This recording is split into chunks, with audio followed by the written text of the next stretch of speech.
작은 고시원 방 안. 창문으로 아침 햇살이 희미하게 스며들었어요. 좁은 방이지만 저에게는 이곳이 세상에서 가장 소중한 공간이었습니다. 남들과 부대끼며 살지 않아도 되고 아무도 저를 함부로 대하지 않는 곳이니까요. 고시원에 처음 들어왔을 때 저는 몇 시간 동안 방 안을 둘러봤는데 혼자 있다는 사실이 잘 실감이 나지 않았습니다. 가출한 뒤로 이렇게 제 공간을 가진 건 처음이었거든요. 책상 위에는 출근 준비를 하며 꺼내둔 헬멧과 오토바이 열쇠가 놓여 있었습니다. 헬멧을 집어들고 거울을 보며 헝클어진 머리를 정리하며 오늘도 열심히 살아야겠다는 생각을 했습니다. 배달은 힘든 일이었지만 그래도 정직하게 돈을 벌 수 있는 일이라고 생각했거든요. 배달복을 챙겨 입고 고시원 계단을 내려왔고 건물 1층을 나서자 오토바이가 주차된 곳이 보였습니다. 출근 전 늘 하던 것처럼 손에 익은 동작으로 오토바이를 점검했어요. 브레이크는 이상 없는지, 가방은 제대로 고정되어 있는지 확인했죠. 헬멧을 단단히 눌러쓰고 시동을 걸었고 오토바이가 낮은 진동과 함께 부드럽게 움직였습니다. 첫 번째 배달 요청은 늘 단골로 가는 돈가스 가게였어요. 가게 앞에 도착해 문을 열고 들어서자 주방에서는 바쁘게 튀김 기름이 튀는 소리가 들려왔어요. 수고한다. 영민이 오늘도 바쁜가? 네, 사장님. 곧 점심시간이라 정신 없을 것 같아요. 영민이는 항상 성실해서 좋다니까. 여기 주문한 거 준비해놨어. 감사합니다. 사장님은 익숙한 손놀림으로 포장된 음식을 건네주었어요. 그리고 이거 이온 음료 하나 챙겨가. 요즘 날씨도 덥잖아. 사장님 매번 이렇게 챙겨주시면... 괜찮아. 넌 열심히 사는 애니까. 저는 감사하다는 인사를 하고 배달 가방에 음식을 넣고 골목을 빠져나갔습니다. 오랜만에 하늘을 보니 구름 한 점 없이 맑았어요. 신호 대기 중 헬멧 안에서 짧은 한숨을 쉬며 생각에 잠겼습니다. 나는 이제 누군가에게 의지하지 않아도 스스로 살아갈 수 있는 사람이 되었구나. 그런 생각을 했죠. 작은 고시원이지만 제 힘으로 번 돈으로 얻은 첫 보금자리라는 사실이 자랑스러웠거든요. 첫 번째 배달을 무사히 마치고 나니 다시 배달 요청이 다시 들어왔습니다.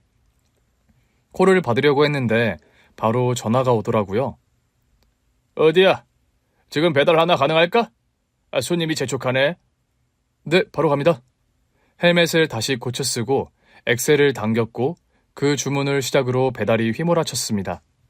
그리고 정신없는 점심시간이 지나면서 쏟아지던 주문도 어느 정도 잦아들었어요. 오전부터 쉬지 않고 달린 탓에 배도 고프고 몸도 축 처지는 시간. 헬멧을 오토바이에 걸어두고 편의점으로 들어갔어요. 시원한 에어컨 바람이 얼굴을 스치자 그제야 피곤함이 몰려왔어요. 오늘은 뭘 먹을까? 카운터를 지나 냉장 코너에서 삼각김밥 하나와 작은 우유를 집어서 계산대에 가져다 놓았는데 늘 같은 시간에 일을 하는 편의점 알바생이 웃으며 이야기를 했습니다. 오늘도 점심시간에 엄청 바쁘셨겠어요. 네, 정신없이 뛰어다녔어요. 날도 더운데 고생 많으세요. 감사합니다. 잘 먹을게요. 계산을 마치고 전자레인지에 삼각김밥 2개를 데웠습니다. 점심을 너무 많이 먹으면 노곤해져서 일부러 많이 먹지 않았거든요. 편의점 앞 파라솔 아래에 자리를 잡고 앉아 삼각김밥 포장을 벗기고 한 입 베어 물었습니다. 따뜻한 밥알이 입안에 퍼졌지만 특별한 맛을 느낄 새도 없이 허기를 채우기 바빴던 것 같아요. 빠르게 삼각김밥 2개를 먹고 정확히 10분 뒤 오토바이에 다시 올라탔습니다. 배달콜이 왔기 때문이었죠. 오후 4시, 바쁜 시간을 지나고 나니 배달 요청이 잠시 뜸해졌는데 그때 휴대폰이 울렸습니다. 형, 뭐해? 고시원에 들어가기 전까지 함께 지냈던 동생들 중 한 명이었어요. 오랜만이다. 다들 잘 지내? 형은 요즘 바빠? 뭐 항상 그렇지. 근데 너희는? 그냥 저녁 뭐 먹을까 고민 중이었어. 어디 있어? 원래 있던 그 공원 근처. 그 말을 듣고 저는 자연스럽게 오토바이의 방향을 틀었습니다. 공원 근처에 도착하니 익숙한 얼굴들이 보이더라고요. 벤치에 모여있던 동생들이 저를 보자 반갑게 손을 흔들었어요. 형, 진짜 왔네? 당연하지. 오랜만인데 그냥 갈 수 있냐? 여전히 익숙한 얼굴들이었어요. 16살, 17살 때부터 함께 지내왔던 애들이었거든요. 그때와 달라진 게 있다면 저는 이제 혼자 살고 있다는 것, 그거 하나였습니다. 저녁 뭐 먹을지 고민하고 있었다고? 너희 뭐 먹고 싶어? 형이 사주게? 그래. 이제 따로 나가서 살지만 가끔 형 노릇도 해야지. 와, 그럼 피자랑 떡볶이? 좋아, 자리 잡고 있어. 내가 금방 사올게. 주변 분식집에서 떡볶이를 사고 피자 가게에서 피자 한 판을 주문했어요. 음식을 사들고 다시 돌아가니 동생들이 벌써 자리를 넓혀두고 있었습니다. 형, 진짜 고마워. 잘 먹을게. 별말을 다 한다. 근데 너희 요즘 뭐 하면서 지내? 알바하면서 지내고 있어. 아직 갈 길이 멀지만. 잘하고 있네. 돈 벌어서 허튼 곳에 쓰지 말고 차곡차곡 모아야지. 한동안 그렇게 함께 음식을 먹으며 이야기를 나눴습니다. 가끔 이렇게 얼굴을 보고 서로 잘 살아가고 있다는 걸 확인하는 것만으로도 위로가 되는 것 같았거든요. 같이 지내던 동생들과 1시간 정도 시간을 보내니 저녁 시간이 다가오고 있었습니다. 다시 배달을 나설 시간이 된 거죠. 저녁 7시가 조금 넘자 다시 바빠지기 시작했어요. 퇴근 시간이 다가오면서 저녁 식사 배달 주문이 쏟아졌거든요. 몇 건의 배달을 연달아 소화했는데 몸이 자동으로 움직이는 것 같았습니다. 이럴 때면 꼭 배달 로봇이 된 것처럼 느껴졌어요. 오토바이 엑셀을 당기고 신호를 보고 멈추고 음식을 고객에게 건네고 하루에도 몇십 번씩 반복하는 과정이었죠. 그때 족발집에서 배달 요청이 들어왔습니다. 콜을 받으니 이번에도 바로 족발집 사장님한테 전화가 왔어요.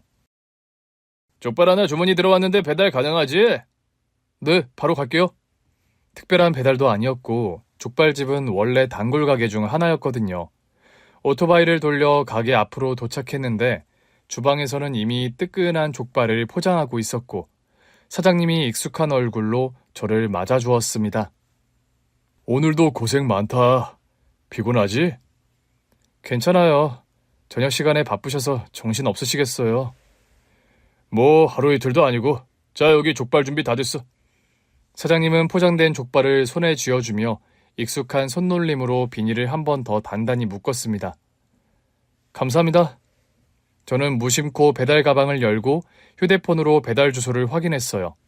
그런데 주소를 본 순간 그만 손끝이 얼어붙었습니다. 그곳은 제가 5년 전까지 살던 집이었거든요. 이제는 기억 속에서 지워버렸다고 생각했던 그 집. 머릿속이 순간 하얘졌어요. 처음엔 다른 아파트인 줄 알았는데 보니까 도로명과 아파트 동호수까지 정확히 일치했고 가슴이 철렁 내려앉았습니다. 그 집에 아직도 그 계모가 살고 있는 걸까요? 혹시 제가 배달 일을 하고 있다는 걸 알고 일부러 주문을 한 걸까요? 그럴 리가 없는데 여기는 다른 동네고 오다 가다 마주친 적도 없었거든요.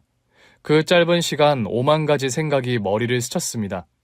하지만 가장 이해되지 않았던 건 왜 그 집에서 여기까지 배달을 시켰냐는 점이었어요. 그 동네, 제가 살았던 그 집에서 족발집까지는 꽤 먼 거리였거든요. 배달료까지 추가로 내면서 일부러 시킬 이유가 없는 것 같았습니다. 고민이 길어졌고 그냥 배달을 하지 않겠다고 말해야 할까 그런 생각을 하고 있을 때 사장님이 제 눈치를 살피더라고요. 왜? 뭐 문제 있어? 아니요. 그런데 그쪽 동네까지도 배달을 해요? 아, 방금 주문 들어온 곳 말이지? 그러게 말이야. 거긴 좀 먼데 전화로 직접 주문했더라고. 우리 족발이 맛있다는 이야기를 들었다면서 꼭 먹고 싶다고 하더라. 배달료 더 내겠다고 해서 받았지. 사장님의 말이 머릿속을 맴돌았어요. 도대체 누가 배달을 시킨 걸까? 계모일까? 아버지일까? 아니면 전혀 모르는 사람이 그 집에 살고 있는 걸까? 그럴 수도 있잖아. 이사를 갔을 수도 있어. 고민을 하는 사이 사장님이 가게 안쪽 냉장고에서 작은 캔 음료를 꺼내 건넸습니다. 먼 길 가는 거니까 이거 하나 마셔. 감사합니다. 수고 좀 해줘. 얼떨결에 캔 음료를 받아들었습니다.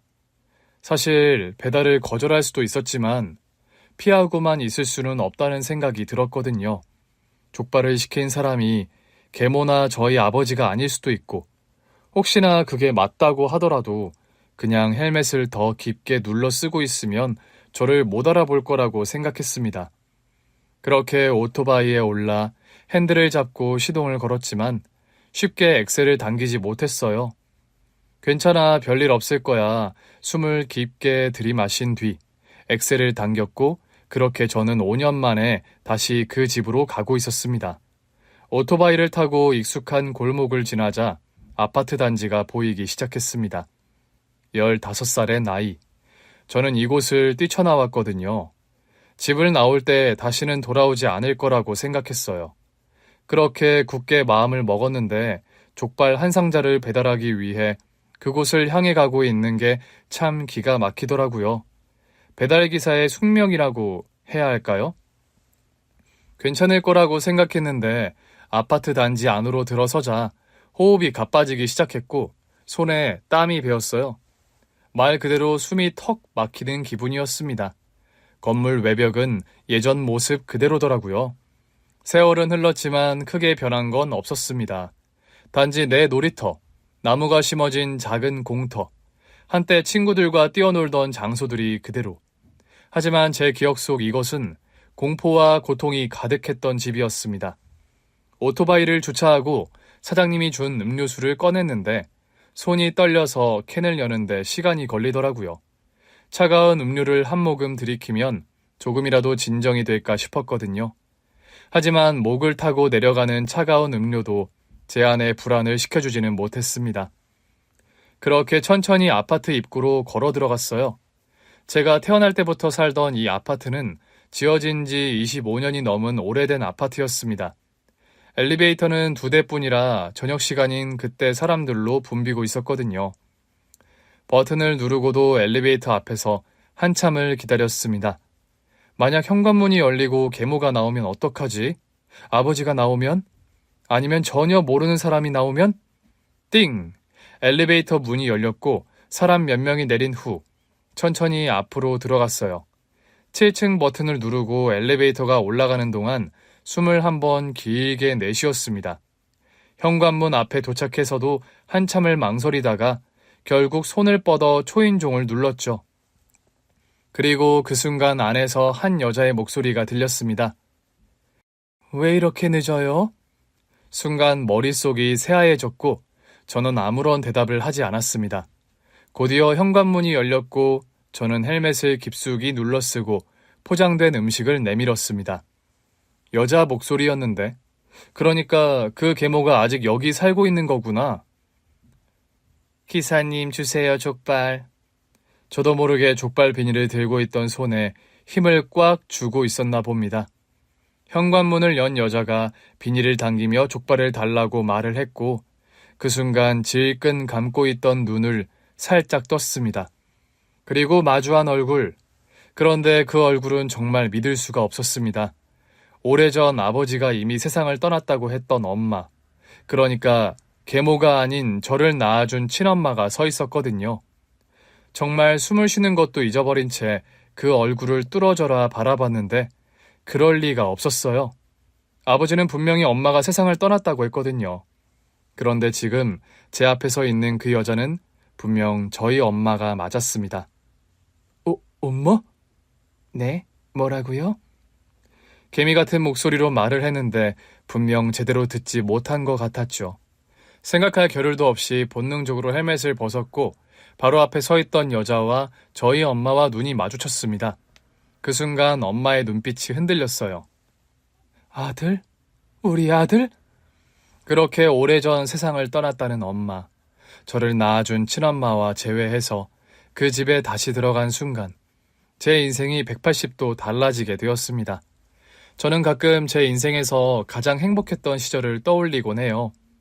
그때는 모든 게 단순하고 따뜻했고 불안함 없이 하루를 보낼 수 있었던 시절이었거든요. 8살까지의 저는 정말 행복했습니다.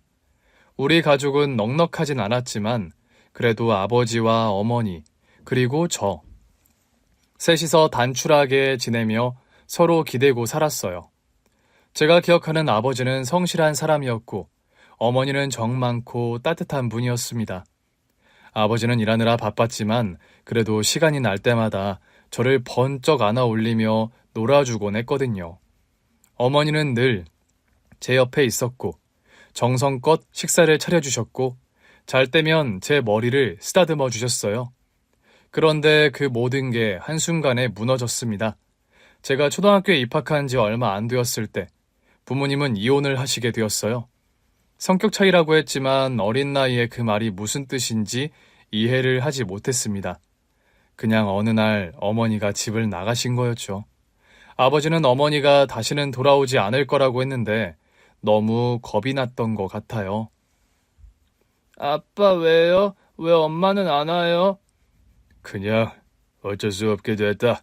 이제 너랑 나 둘이서 살아야 해.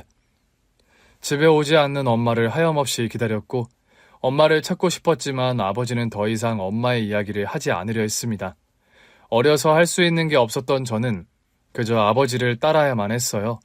엄마와 아버지가 이혼을 한 지 2년이 지나 저희 아버지는 재혼을 했습니다. 새엄마가 생긴 거죠. 새엄마는 처음엔 부드러운 미소로 저를 맞아주었습니다. 영민아, 앞으로 우리 가족이 되는 거야. 잘 지내보자. 저는 여전히 엄마가 보고 싶었지만 새로 가족이 되었다는 아줌마에게 착하게 굴어야 한다고 생각했어요. 처음엔 어색했지만 새로운 가족이라는 것에 적응하려고 했거든요. 하지만 시간이 지나면서 분위기가 달라졌어요. 아버지가 없을 때마다 새엄마, 계모가 저를 대하는 태도가 완전히 변했습니다. 아버지는 늘 여전히 바쁜 사람이었어요. 하루 종일 일을 하고 늦게야 집에 들어오거나 지방에 일을 하러 가서 집을 며칠씩 비우는 날도 있었습니다. 그렇게 아버지가 집을 비울 때마다 저는 계모와 단둘이 집에 남겨졌어요. 오늘 밥은 알아서 챙겨 먹어라. 나는 나가야 해서. 네? 어디 가세요? 네가 신경 쓸 일 아니야. 계모는 가방을 들고 나가더니 밤 늦게까지 돌아오지 않았고 저는 텅 빈 부엌을 바라보며 한참을 서 있었어요. 냉장고를 열어봤지만 안에는 찬밥 한 덩어리와 다 쉬어가는 반찬밖에 없었습니다. 그날 처음으로 깨달았어요. 이제 저를 챙겨줄 사람은 아무도 없다는 걸. 계모와의 생활은 둘 중 하나였습니다. 계모가 집을 비울 때 어린 제가 홀로 집에 남겨지는 거. 계모가 집에 있을 때는 집안일을 하는 하인이 되거나 딱 그 둘 중 하나였거든요. 이영민, 이거 설거지 좀 해. 나 피곤해서 못하겠어. 네, 제가요? 너도 이제 12살인데 그 정도는 해야지. 처음엔 시키는 대로 했는데 하지만 점점 해야 하는 일이 늘어났습니다. 바닥 좀 닦아. 화장실 청소 좀 해. 네 방도 정리하고 빨래도 개놔. 저녁 먹었으면 네 접시는 네가 씻어야지. 혼자 남겨지는 것도 서러운데 이제는 집안일까지 해야 했어요. 하지만 그보다 더 서러운 건 아버지는 이런 전혀 몰랐다는 거예요. 아버지가 집에 있을 때 계모는 완전히 다른 사람이 됐거든요. 영민이 오늘 학교 잘 다녀왔어? 네. 여보, 영민이 저녁도 먹었고 숙제도 잘했어요. 그래? 우리 아들 착하네. 아줌마 말도 잘 듣고. 계모는 아버지 앞에서는 한없이 다정한 엄마인 척을 했습니다. 그리고 아버지는 그걸 철석같이 믿었어요. 저는 영민이가 너무 예뻐요. 우리가 가족이 된 게 정말 좋아요. 아버지는 그 말에 기뻐하며 고개를 끄덕였죠. 하지만 아버지가 방으로 들어가면 계모는 한숨을 쉬며 저를 바라봤어요. 귀찮게 하지 말고 조용히 있어. 그때부터 저는 집이 싫어졌어요. 학교에서 최대한 늦게까지 남아있다가 집에 들어가는 걸 미뤘거든요. 친구들은 집에 빨리 가고 싶어 했지만 저는 오히려 반대였어요. 학교 운동장에 남아서 놀다 가기도 했고 아파트 공터에 앉아 하염없이 시간을 보내기도 했어요. 하지만 어쩔 수 없이 집에 돌아가야 했을 때 두려움이 밀려왔습니다. 오늘은 또 어떤 일을 시킬까? 또 무엇 때문에 혼을 낼까? 진짜 혼나기 싫은데 그렇게 저의 어린 시절은 점점 외롭고 쓸쓸한 날들로 채워지기 시작했습니다. 어느 날 아버지가 출근한 뒤 집안은 조용했어요. 계모는 어디론가 외출한 듯 했고 저는 오랜만에 혼자 있는 시간을 가질 수 있었죠.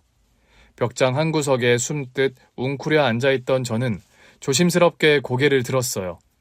계모와 함께 살게 된 게 10살 때부터였으니까 2년, 무려 2년을 그렇게 살고 있었거든요. 계모가 없는 시간이면 저는 늘 같은 생각을 반복했습니다. 우리 엄마는 어디로 갔을까? 정말 다시는 돌아오지 않는 걸까? 그런 생각이요. 아버지가 퇴근하고 돌아오자 저는 거실로 나왔습니다. 그때 계모는 잠깐 뭘 사야 한다며 집을 비웠었죠. 아버지는 피곤한 얼굴로 넥타이를 풀고 있었는데 그때가 아니면 영영 기회를 놓칠 것 같았거든요. 아빠, 왜? 엄마는 어디 갔어요? 뭐? 아버지의 손이 순간 멈췄는데 제 입에서 오랜만에 나온 엄마라는 단어를 듣고 놀란 눈치였습니다. 아버지는 아무 말 없이 저를 쳐다보았고 저는 다시 한번 조용히 물었어요. 엄마요, 같이 사는 아줌마 말고 내 진짜 엄마는 어디 갔어요? 아버지는 한숨을 쉬며 낮고 무겁게 말했습니다. 영민아, 네 엄마는 이제 이 세상에 없어. 그 말이 제 귓가를 때렸어요. 이제 이 세상에 없다. 가슴이 덜컥 내려앉는 것 같았습니다. 거짓말이죠? 아니야, 진짜야. 그럼 나는 왜 몰랐어요? 너한테 말해주고 싶지 않았어. 영민이 네가 힘들까봐. 힘들까봐 알려주지 않았다고? 저는 이미 그때 충분히 힘들었거든요. 볼을 타고 뜨거운 눈물이 흘렀고 아버지는 제 머리를 쓰다듬으려 했지만 저는 뒤로 물러났습니다. 영민아, 이제 새엄마랑 잘 지내야 해. 저는 그 말을 듣는 순간 너무 화가 났어요. 왜요? 왜요? 왜 그래야 해요? 네 엄마도 영민이 네가 새엄마를 받아들여서 잘 지내길 바랄 거야. 그 순간 계모가 현관문을 열고 들어왔습니다. 어머, 부자지간에 무슨 이야기를 그렇게 다정하게 하고 있어요? 아버지가 미소를 지으며 계모를 바라봤어요. 영민이가 이제부터 엄마라고 부르겠다고 하네. 계모는 놀란 척하면서도 미묘한 미소를 지었어요. 그래, 영민아? 정말이야? 이제 아줌마 아니고 엄마라고 불러주는 거야? 언젠가 이렇게 영민이가 마음을 열 줄 알았어. 너무 감격스럽다, 여보. 아버지는 저를 바라보며 기대하는 눈빛을 보냈지만 저는 아무 말도 할 수 없었고 저는 고개를 끄덕일 뿐이었습니다. 하지만 그날 이후 계모는 더욱더 본색을 드러냈어요. 아버지가 집을 비우면 계모는 저를 더 힘들게 했거든요. 그리고 그 해에 계모의 딸이 태어난 후 모든 것이 더 심해졌습니다. 제가 13살이 되었을 때 계모가 딸을 낳았고 그 애가 제 동생이라고 하더라고요. 태어난 아기는 귀여웠지만 그것과 별개로 생활은 더 힘들어졌습니다. 그때부터 저는 집안일을 더 많이 해야 했거든요. 영민아, 설거지 좀 해. 저 숙제해야 하는데요. 숙제? 지금 숙제가 문제니? 애기 젖병 소독해야 하니깐 빨리 설거지 하란 말이야. 넌 네 동생이 배고픈데 분유도 못 먹고 배고프면 좋겠어? 이 지만 아는 못된 놈 같으니라고. 저는 부엌으로 가서 수돗물을 틀었습니다. 싱크대에는 밥을 먹고 난 그릇들과 아기 젖병들이 수북이 쌓여 있었습니다. 그때 깨달은 건 말대꾸하면 더 고달파진다는 거였죠. 영민아, 서연이 좀 안고 있어. 나 좀 쉬어야겠다. 계모는 아직 갓난아기인 동생을 제게 떠넘겼습니다. 저 밥 먹고 있는데요. 밥만 금방 먹고 아기 돌볼게요. 밥은 나중에 먹어. 애기 안고 있어, 빨리. 조심히 하느라. 애가 어디 다치기만 하면 너도 무사하지 못할 줄 알아? 심지어 계모는 아기가 토한 옷과 수건을 다 깨끗하게 세탁을 하라고 시켰습니다. 세탁기 말고 손빨래로요. 이거 좀 빨아. 애가 토했어. 미지근한 물에 담그고 아기용 전용 세제 있지? 그걸로 문질러서 깨끗하게 빨아. 알겠어? 저는 울며 빨랫감을 들고 화장실로 갔습니다. 옷을 헹구면서 숨죽여 울었어요. 그때부터 저는 계모가 없는 집을 꿈꾸기 시작했던 것 같아요. 우리 영민이가 동생도 잘 봐주고 참 착해요. 그래? 우리 영민이 다 컸네. 영민아, 동생 예쁘지? 네. 저는 무기력하게 고개를 끄덕였지만 머릿속에는 한 가지 생각만 가득했습니다. 이 집에서 벗어나고 싶다. 어떻게든 떠나야 한다고요. 그리고 15살이 되면서 저는 집에서 보내는 시간을 최대한 줄이려 애를 썼습니다. 학교가 끝나면 바로 집으로 가야 했지만 저는 최대한 늦게까지 밖에 머무르려 했거든요. 친구들이랑 오락실에 가거나 길거리를 돌아다니거나 심지어 혼자 공원 벤치에 앉아 있는 날도 있었어요. 집에 들어가는 순간 숨 막히는 공기가 저를 짓눌렀기 때문입니다. 그날도 마찬가지였어요. 오락실에서 친구들과 시간을 보내다 보니 어느새 해가 지고 있더라고요. 이제는 집에 가야 할 시간이었고 저는 천천히 걸어 집으로 향했습니다. 조용히 현관문을 열고 들어왔는데 이상한 느낌이 들었어요. 거실 한복판에서 계모가 회초리를 손에 쥔 채 서 있었습니다. 어디 갔다 이제 오니? 친구들이랑. 내가 뭐라고 했어? 학교 끝나면 바로 집에 들어오라고 했잖아. 저는 아무 말도 하지 않았어요. 어차피 무슨 말을 해도 소용없었거든요. 너 요즘 아주 건방져졌어. 뭐 너 좀 이제 나이 먹었다 이거야? 네가 크니까 내가 우습지? 아니요. 아니요. 그럼 뭔데? 네가 뭔데 왜 이렇게 늦게 다녀? 회초리가 허공을 가르며 제 앞에서 흔들거렸습니다. 오늘 아버지도 늦는데 아주 먼지나게 맞아봐야 정신을 차리겠네. 저는 뒷걸음질을 했지만 계모는 점점 다가왔습니다. 그날 밤 저는 방에 들어가 이불을 뒤집어 쓴 채 울었어요. 정말 너무 억울했습니다.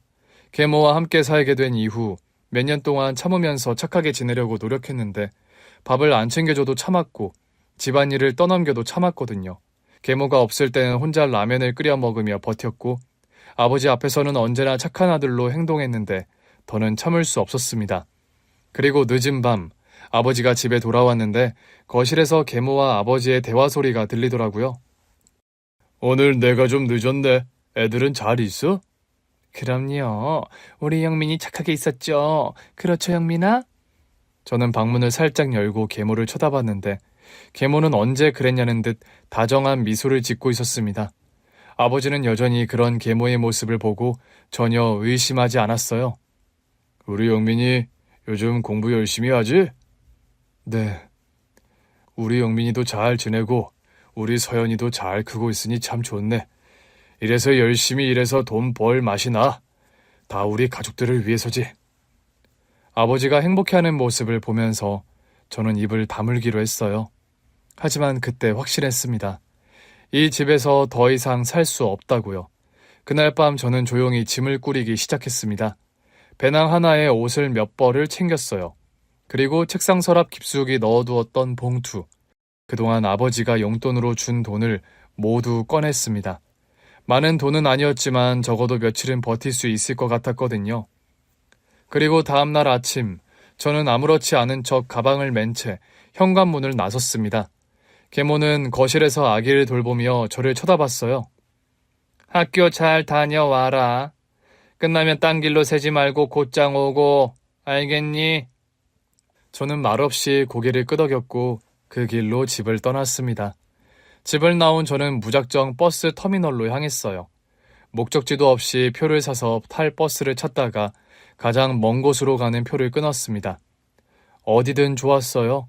그저 계모가 없는 곳이라면 다 좋았거든요.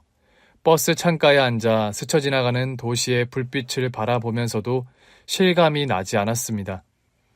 이제부터 어디서 어떻게 살아가야 할까? 집에서 나오기 전까지는 단순히 떠나고 싶다는 생각뿐이었는데 막상 발을 내딛고 나니 모든 것이 막막하게 느껴졌습니다. 하지만 다시 돌아갈 수는 없었어요. 돌아가면 계모는 저를 더 무섭게 다룰 것이 분명했고 아버지 역시 제가 가출한 것에 분노하겠죠. 저는 제 결정을 후회하지 않기로 했어요. 그 대신 어떻게든 살아남아야 한다는 생각을 했습니다. 낯선 지방 도시의 터미널에 도착한 후 저는 몇 날 며칠을 찜질방에서 지내며 무료 와이파이를 이용해 인터넷을 검색하기 시작했어요. 어디서 묵어야 할지, 어떤 일을 해야 할지 알아보던 중 가출한 또래 아이들이 함께 지내면서 돈을 벌고 있다는 글을 발견하게 되었습니다. 저는 조심스레 연락을 했고 그 아이들과 만나게 되었어요. 저처럼 여러 사정과 여러 이유로 집을 떠나온 아이들이 많았습니다. 처음에는 경계도 했지만 어느 순간부터 같은 처지라는 것만으로도 서로를 이해할 수 있었고 의지하는 사이가 되었던 것 같아요. 우리는 각종 알바를 전전하며 살아갔습니다. 편의점 야간 알바, 식당 설거지, 공사장 잡일, 청소 일까지 돈이 되는 일이라면 가리지 않고 했거든요. 배고픔을 참는 것도 매번 이곳저곳을 옮겨 다니는 것도 힘들었지만 그래도 저는 후회하지 않았어요. 최소한 저를 괴롭히는 사람은 없었으니까요. 처음엔 적응하느라 정신없었지만 시간이 지나면서 저도 이 생활에 익숙해졌습니다. 스스로 돈을 벌어야 한다는 압박감이 있었고 그렇게 한 푼 두 푼 모으다 보니 어느새 몇 년이 지나 있었어요. 그리고 18살이 되던 해 함께 지내던 동생들과 다시 경기도 근방으로 이사를 왔어요. 대도시보다는 조금 한적한 곳이었지만 일이 많고 돈을 벌 기회가 있는 곳이었거든요. 저는 그곳에서 새로운 일을 찾다가 배달기사 일을 시작하게 되었습니다. 처음에는 익숙하지 않았지만 곧 배달이 저에게 잘 맞는다는 걸 깨달았어요. 시간에 맞춰 움직이는 일이라 바쁘긴 했지만 손님들과 직접 마주할 일도 많지 않았고 무엇보다 열심히 하면 할수록 돈을 벌 수 있는 일이었거든요.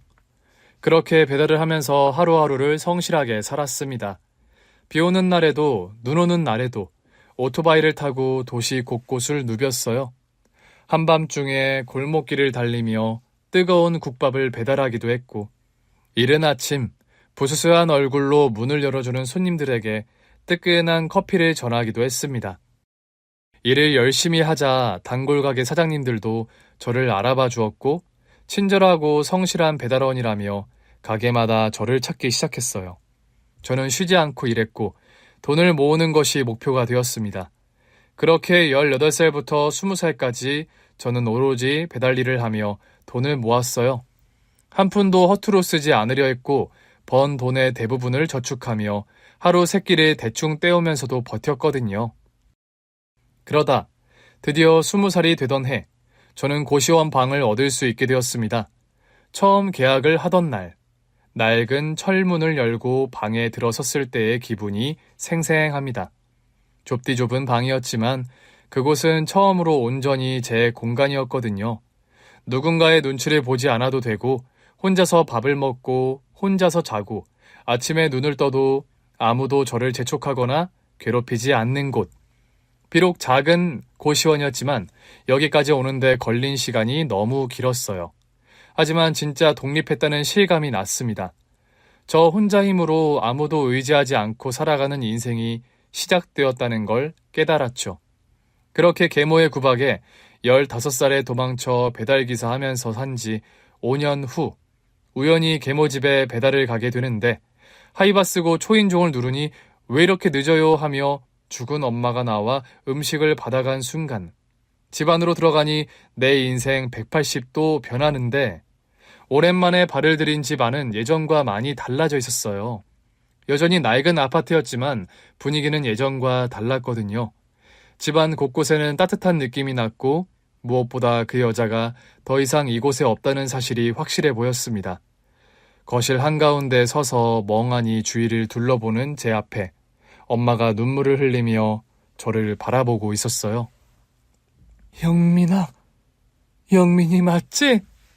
그 말이 떨어지자마자 엄마는 저를 와락 끌어안았습니다. 우리 영민이 맞지? 맞지? 엄마의 떨리는 목소리가 귓가에 박혔어요.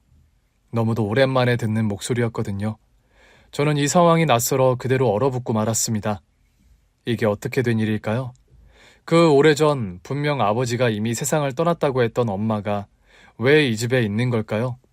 그 순간 방 안에서 인기척이 들렸고 아버지가 나타났습니다. 눈앞에 서 있는 아버지는 예전보다 훨씬 늙어 보였어요. 머리는 희끗희끗했고 얼굴에는 깊은 주름이 자리 잡고 있더라고요. 아버지는 저를 보자마자 그대로 굳어버렸습니다. 그리고 아주 오랜 시간 동안 저를 쳐다보다가 갑자기 눈물을 쏟으며 저에게 다가왔어요. 영민아, 네가 정말 우리 영민이가 맞냐? 기도 잘하고 정말 많이 컸구나. 아버지는 손을 떨며 저의 어깨를 붙잡았어요. 저는 당황해서 한 걸음 뒤로 물러났지만 아버지는 오히려 저를 더 강하게 붙잡았습니다. 어디 있었어? 그동안 대체 어디 있었던 거야? 아버지는 흐느끼며 제 어깨를 흔들었어요. 그렇게 찾았는데 어떻게 이렇게 흔적도 없이 사라질 수 있냐? 대체 어디 있었던 거냐고. 제 어깨를 움켜쥔 손끝이 떨리고 있었고 그 모습을 보면서도 저는 아무 말도 할 수 없었습니다. 미안하다, 영민아. 네가 그렇게 떠나는데도 나는. 아버지는 고개를 떨군 채 한참을 울었어요. 그리고 그때 저는 거실 한쪽에 있던 작은 그림자 하나를 발견했어요. 거실 구석에서 작은 아이가 서 있었거든요. 서연이, 예전에 제가 돌봐주었던 계모의 딸이었습니다. 저는 순간 할 말을 잃었어요. 계모는 보이지 않았는데 딸이 이 집에 있다니. 서연이는 저를 보고 커다란 눈을 깜빡이며 물었습니다. 누구야?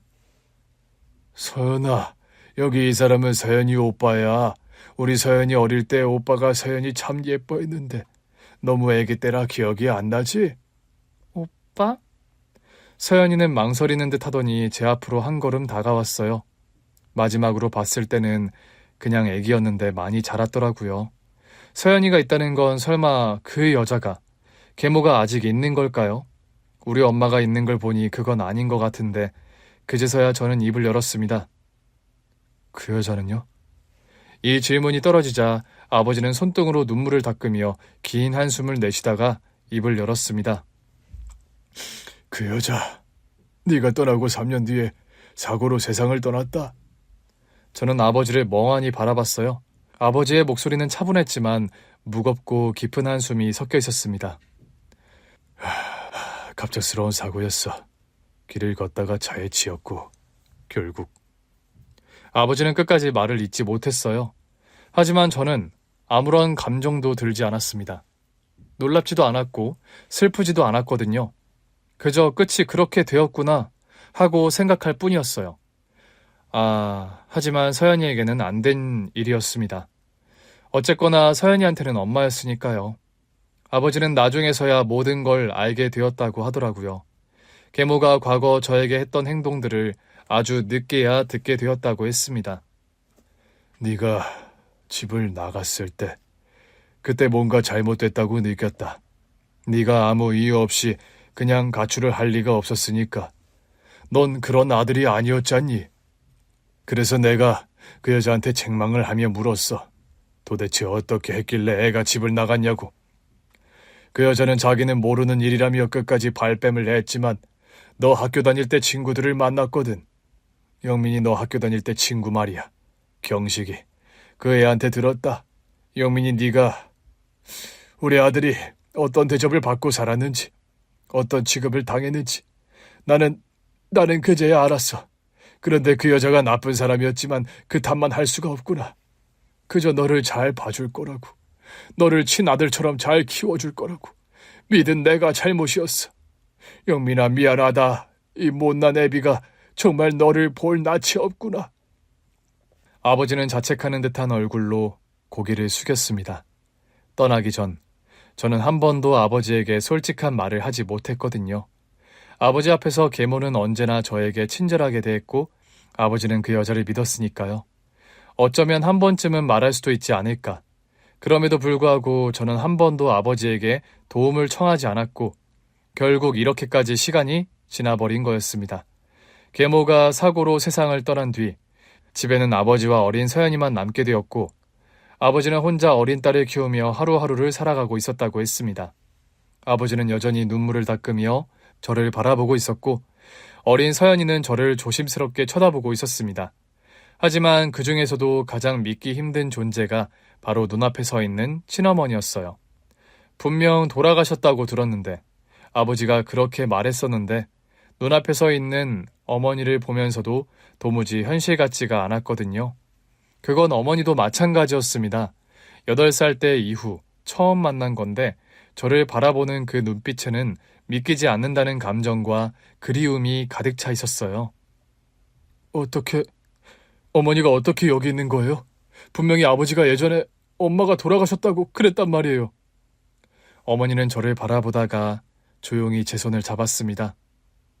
영민아, 너한테 해줄 이야기가 너무 많아. 저는 아무 말 없이 어머니를 바라보았어요. 어머니는 천천히 저를 이끌어 거실로 갔고 손을 꼭 잡은 채 천천히 말을 꺼냈어요. 나는 네 아버지가 너를 잘 키워줄 거라고 믿었다. 지금 생각해도 이렇게 우리의 선택으로 어린 너한테 상처를 준 것은 아버지랑 엄마가 100번 생각해도 잘못했어. 그건 정말 너한테 일어나면 안 되는 일이었잖니? 하지만 영민아, 엄마는 집을 나갔어도 널 그리워했어. 엄마는 집을 떠나 쭉 혼자 지냈는데 정말 하루하루 이제 막 초등학교에 들어간 영민이 네가 너무너무 보고 싶어서 힘들었어. 견디다 못해 네 아버지한테 네 사진 좀 보여달라고 어렵게 연락을 했었지. 가끔 네 아버지가 보내주는 사진을 보면서 네가 잘 지내고 있다고 그걸로 위안을 삼았어. 새어머니라는 여자가 너한테도 잘해준다고 들었고 너를 집에 놔두고 나왔으니 난 자격도 없고 염치도 없다고 생각을 했지. 그런데 어느 순간 네 아버지가 너에 대한 이야기를 해주지 않았어. 어떻게 지내냐고 이제 중학교 올라간 거냐고 했는데 잘 지내고 있으니 더는 연락하지 말라는 말이 전부였거든. 그렇게 시간이 지났는데 아무리 생각해도 이상한 거야. 어릴 때 이후 네 소식을 들은 지가 너무 오래돼서 뭔가 잘못됐다고 생각을 했지. 그래서 그러면 안 된다는 걸 알면서도 너를 보고 싶은 생각에 이 집을 찾아왔었어.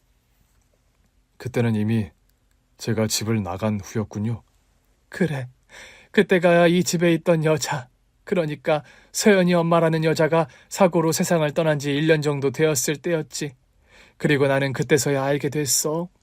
왜 네 아버지가 네 소식을 전하지 않았는지, 아니 전할 수가 없었던 거지. 네가 이미 집을 나간 지 몇 년이나 됐다고 했으니까. 그리고 이 집에는 너희 아버지는 서연이랑 둘만 남았더라. 나는 당연히 네가 여기서 잘 살고 있을 거라고 생각했는데 아버지가 그러더라. 네가 몇 년 전에 가출했다고. 그때는 이 집에서 버티기가 너무 힘들었었어요. 나는 믿을 수가 없었어. 도대체 왜 네가 이 집을 떠났어야 했는지 나는 도무지 이해할 수가 없었어. 그래서 네 아버지를 원망했어. 어떻게 그런 일이 있을 수 있었냐고. 아들 하나 못 지키고 하나밖에 없는 아들 하나 못 챙기고 어떻게 이럴 수가 있느냐고. 아버지는 죄인인 것처럼 눈물을 흘리며 고개를 숙이고 있었습니다. 아버지는 처음엔 아무 말도 못했어. 그러다가 결국 이야기해 주더라. 네가 얼마나 힘들었는지, 계모가 너한테 어떤 짓을 했는지, 그리고 아버지 역시도 그걸 너무 늦게 알았다는 사실까지 다 말해줬어. 하지만 아버지는 그때 너무 후회하고 있었다. 이를 바로잡고 싶어서 사방팔방으로 너를 찾아다녔지만 너를 못 찾았다고. 제가 처음 집을 떠난 다음에는 지방에서 지냈어요. 아주 먼 곳에서요. 지금 이 근방으로 온 게 얼마 안 됐거든요. 그럼 그렇게 이 집에 돌아와서 그때부터 아버지랑 같이 지내신 거예요? 아버지, 왜 그런 말을 하셨어요? 제가 어릴 때 물어봤잖아요. 엄마 어디 있냐고. 그때 분명 아버지가... 미안하다, 영민아. 그때는 네가 네 엄마의 빈자리를 느끼며 힘들어하기보다는 새엄마와 함께 집에서 잘 지내기를 바라는 마음이었다. 네가 그 여자한테 마음을 못 두는 걸 알고 있었기 때문에 좀 더 가까워지기를 바랐어. 그래서 그런 건데 내가 너무 생각 없이 해서는 안 되는 말을 했던 거야. 엄마가 어디 있다는 것만 알아서도 제가 이러진 않았을 거예요. 엄마를 찾았을지도 모른다고요. 그때는 나를 지켜줄 사람이 아무도 없다고 생각했단 말이에요. 엄마는 이미 세상을 떠났고 아버지는 바쁘고 그 여자가 나를 어떻게 대하는지도 모르고 많은 게 달라졌을 거라고요. 정말 내가 죽을 죄를 지었다. 미안하다, 영민아. 미안해. 과거로 돌아갈 수만 있다면 정말 모든 걸 되돌리고 싶구나. 영민아, 네 아버지가 네가 집을 나간 지 몇 년이나 지나 너를 찾을 수 없다고 했지만 나는 기다리기로 했어. 네가 어디에 있든 어떻게든 돌아올 거라고 믿었거든. 그래서 여기 있었던 거예요?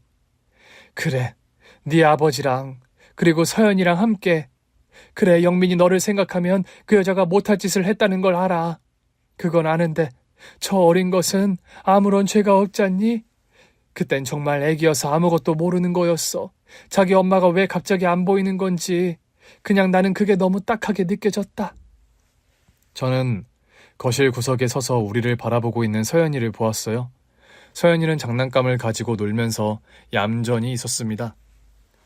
그래도 나는 네가 언젠가 다시 이 집으로 올 거라고 믿었어. 그래서 여기서 기다린 거야. 그리고 결국 영민이 네가 우리 아들이 돌아온 거야. 저는 아무 말도 하지 못했어요. 머릿속이 복잡했고 도무지 뭐라고 해야 할지 할 말이 떠오르지 않았거든요. 세상 모든 가정에 저마다의 사연이 있다는 말을 어디서 들었는데 정말 우리 집 사정도 그에 못지않게 복잡하다는 생각이 들었습니다.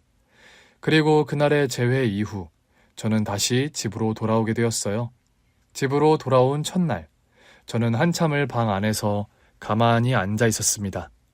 그 집이 익숙하기도 낯설기도 했거든요.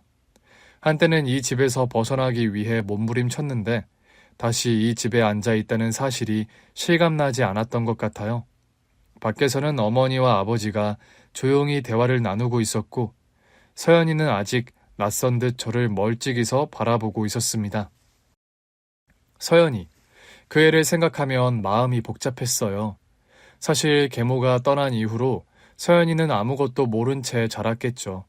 자신의 엄마가 어떤 사람이었는지, 그리고 저에게 어떤 짓을 했는지 서연이는 모를 거예요. 어쩌면 그 계모는 천벌을 받은 게 아닐까 하는 생각이 들더라고요. 저는 이 집에서 도망칠 수 있었지만 그 여자는 자신의 행동에 대한 대가를 치른 셈이니까요. 그렇다고 해서 서연이가 미워지지는 않았습니다. 어머니와 아버지의 말처럼 서연이는 아무런 잘못이 없다고 생각했거든요.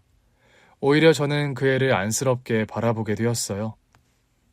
이 집에 저라는 존재가 다시 자리를 잡아도 되는지 확신이 서지 않았는데, 하지만 어느 순간 깨달았습니다.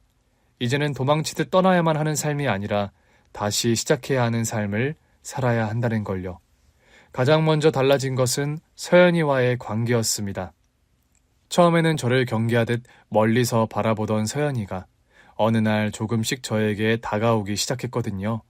방에서 혼자 책을 보고 있으면 조용히 다가와서 무릎 위에 자신의 그림을 올려놓고 오빠 이거 봐요 라고 말했어요. 그림 속에는 어설픈 솜씨로 그려진 가족의 모습이 있었고 그 속에는 저도 포함되어 있었습니다요. 저는 그림을 보다가 살며시 웃으며 고개를 끄덕였어요. 서연아, 이거 우리 가족이야? 네, 엄마랑 오빠랑 나랑 우리 가족이잖아요. 서연이는 밝은 미소를 지으며 저를 바라봤고 저는 그제야 이 아이가 진짜 제 동생이라는 사실을 다시금 실감하게 되었습니다. 집으로 돌아온 후 저는 무엇을 해야 할지 고민하기 시작했어요.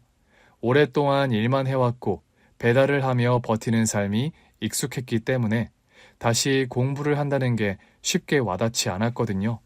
하지만 저희 엄마는 단호했습니다. 형민아, 너도 이제 다시 네 인생을 찾아야 해. 지금까지 혼자 살아오느라 정말 애썼지만 이제는 혼자가 아니잖아. 제가 뭘 할 수 있을까요? 늦었다고 생각하지 마. 네가 원하는 게 있다면 그걸 향해 다시 시작하면 돼.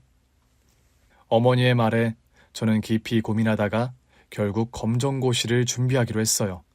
어머니는 기초부터 차근차근 다시 배울 수 있도록 도와주었고 책을 사주고 공부할 수 있도록 격려해 주었어요. 처음에는 손에 잡히지 않던 책이 어느 순간 익숙해졌고 머릿속에서 잊혀졌던 공식들과 단어들이 다시 떠오르기 시작했습니다. 그렇게 하루하루 공부하며 저는 깨달았어요. 제가 이토록 배움에 목말라 있었다는 사실을요. 그리고 1년 후 저는 검정고시에 합격했습니다. 결과를 확인한 날, 저는 오랫동안 눌러왔던 감정을 참지 못하고 조용히 눈물을 흘렸어요. 그동안 멈춰있던 시간이 다시 흐르기 시작한 것 같았거든요. 검정고시를 통과한 뒤 저는 곧바로 군대에 입대를 했습니다. 아버지와 엄마는 걱정을 했지만 저는 오히려 감사했어요. 그리고 군대는 제게 또 다른 배움의 시간이었습니다. 단순히 군사훈련을 받는 것이 아니라 다양한 사람들을 만나면서 세상을 보는 시야가 넓어졌거든요. 엄마, 저는 이제 조금씩 알 것 같아요. 뭐가? 사람은 누구나 두 번째 기회를 받을 수 있다는 거요. 군대에서의 생활을 통해 저는 많은 것들을 다시 배울 수 있었고, 전역 후 저는 결국 대학에 가기로 결심했습니다. 군대에서도 사실 대학 입시를 생각하며 틈틈이 공부를 했거든요. 전역하고 수능에 집중을 했고 저는 늦가기 대학생이 되었습니다. 입학식 날 저는 캠퍼스 한가운데 서서 주위를 둘러보았어요. 대부분의 학생들은 저보다 몇 살은 어려 보이더라고요. 나는 이제 내 길을 가는 거니까. 그렇게 다짐하며 강의실로 들어갔어요. 책을 펴고 노트북을 켜면서 교수님의 말을 하나라도 놓치지 않으려 집중했어요. 그 이상이 무척 좋았습니다. 가족이 집에서 저를 기다리고 있다는 사실이 든든했고 저는 더 이상 외롭지 않았거든요. 어느 날 수업을 마치고 집에 돌아왔을 때 서연이가 반갑게 뛰어나왔어요. 오빠, 오늘도 학교 갔다 왔어? 공부 열심히 하고 왔지. 서연이는 해맑게 웃으며 제 손을 붙잡았어요. 오빠 나랑 놀자. 알았어. 뭐하고 놀까? 어머니는 그런 우리를 보며 따뜻한 눈빛으로 바라봤어요. 우리는 함께 식탁에 앉아 저녁을 먹으며 하루 일과를 나누었습니다. 오랫동안 방황했지만 결국 저는 가족을 되찾았고 저만의 길을 찾아가고 있다고 생각하는 요즘인데 응원해주시면 많은 힘이 될 것 같습니다. 감사합니다. 오늘 준비한 사연은 여기까지입니다. 재미있게 들으셨다면 구독과 좋아요, 알림 설정까지 눌러주세요. 그럼 저는 다음 사연으로 찾아뵐게요. 오늘도 건강하고 행복하세요.